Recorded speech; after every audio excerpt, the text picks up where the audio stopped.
Okay, I'm not even sure what time it is now. 2-ish.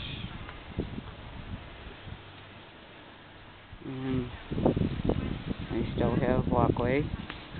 Steve's been outside shoveling, so let's take a little stroll down Snowy Lane.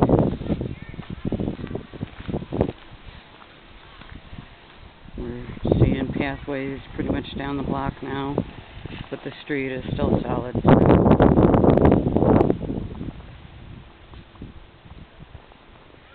Indeed, gangbusters, oh my gosh. There is a walkway. Wow, girl, you're a shoveling fool. Good job. Awesome. Got some meltage.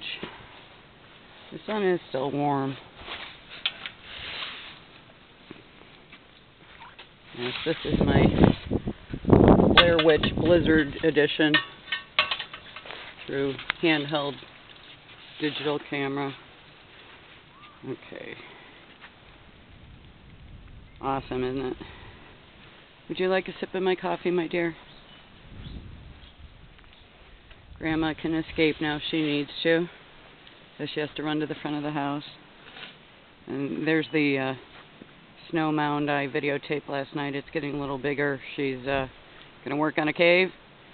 Yeah, you better put a dragon on top of it for Aunt Nikki. Be next to it, guarding it, you know. Ah, a gargoyle. That'd be cool. All right, so here's your last video update from front to back. I still haven't made it out back yet to see what's been going on. They're trying to get to the end of the alley, so hold on. There will be another update soon.